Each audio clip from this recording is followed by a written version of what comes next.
Good evening all and welcome back to A Place in Space. Don has just kindly reminded me I can't swear, so we're already on take 2. How's it going? It's Tuesday, new comics are hot. Let's get to it actually. It is a very weird week. Lots of bonker stuff out this week, which we'll get to in just a few minutes' time. But I want to kick off super briefly on DC, because you've got Action Comics 1040 out. I do like giving a little bit of kudos to artists when they break free of their so-called chains and shackles. Riccardo Federici has been doing covers forever at this point, but he's back on interiors apart from that Black Label project he had last year, just doing gorgeous stuff which looks like that. And in the era of very, very fast-moving projects, long may it reign with an ongoing establishment like Action Comics has got cracking artwork. Adore it.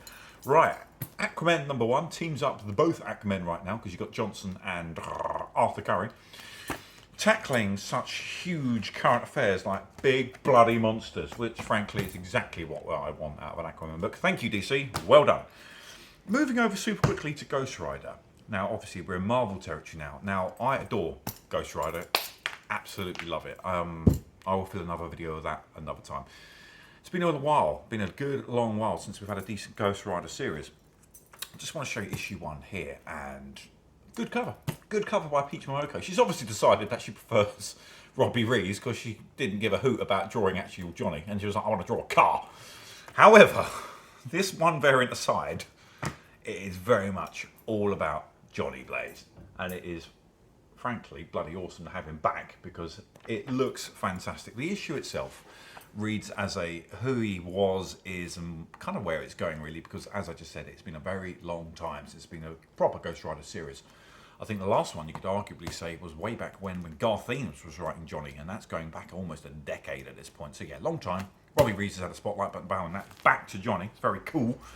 Again, very similar issue here, although this is a one-shot, not start of an ongoing. This is Carnage Forever, again dealing with where Mr. Cletus Cassidy has been, kind of is now, and where the series is going, because just after this, you've got Carnage #1. So you've got the Carnage Forever one-shot, which is out this week, and then you've got Carnage #1, which I believe is due in 3 weeks' time. So if you fancy yourself a slice of the most violent hero Marvel has ever put out there, enjoy. Let's talk about this. Timeless issue 1, second print. Absolutely essential one-shot from Marvel very recently, detailing the adventures of one Mr. Kang. Obviously Kang, if you've seen Loki, I don't want to spoil anything if you haven't, but very important in the MCU all around really, and the books too. Also, the cover features a little bit of renown right now. This is, to my knowledge, the very first time the Punisher's new logo has seen print. Now, I'm not going to get into it too much right now, but the Punisher logo has seen a lot of controversy, both in real life and in comic book form, in some interesting ways recently. Interesting enough that Marvel felt fit to change it. So we'll see where that goes. Just thought it was a little interesting side note. Indie books forever this week. Finally, although T-Rex was around the last time an issue came out preceding to this, Berserker issue 6 is out now. At this point, I think Mr. Keanu Reeves could put out a movie called Movie, and it would still do well.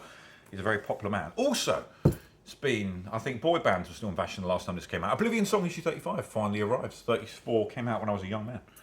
House of Slaughter issue 5 is out now. Now that's much more regular. Thank you very much. All things Mr. Tinian.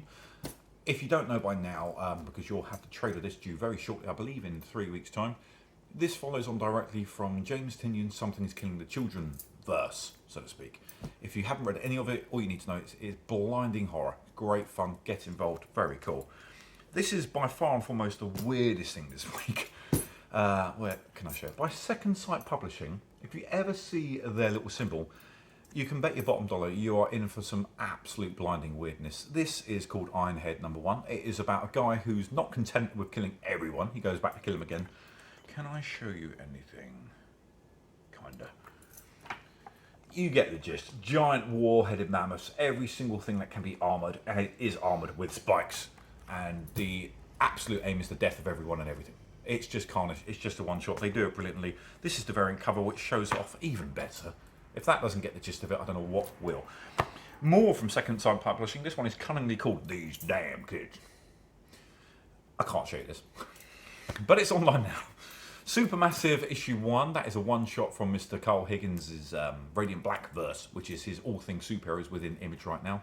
That's been selling like absolute hotcakes. So if you fancy yourself topping that up, don't miss that. It's big, it's chunky, it's basically a graphic novel, all right? And finally, It bears mention just because issue 55 came out very recently. They're back on form, they're back on schedule. Brian K. Vaughan, Fiona Staples, they're back. Saga returns. A few quick covers of the week, and Don is telling me to get the hell out of here. Sorry, Don, I'm sorry. Okay, Robin issue 11. Who are you? Who are you? Who are you? Francis Manable, of course you are. That's lovely. Just good classic Batman. Like it. Very cool. This one is by Julian Tedesco, not Roger. Hi, Roger. How's it going? Roger's a customer, by the way. Lovely man. That's by Julian. Like that. Farcical, but all fun. Adam Hughes has done a couple of covers this week. Some are very nice, some are very lovely, some are bloody astounding, like this. I don't know who wouldn't want to buy that. You'd have to be a blindfolded Stevie Wonder to not want to buy that. That's gorgeous. But we're going to go back to Mr. Johnny Blaze. This is in Height Clear. This one actually got the memo. Thank you, mate. You've drawn the cover properly. Well done. Cover of the week from me. I shall see you all very, very soon indeed. Enjoy.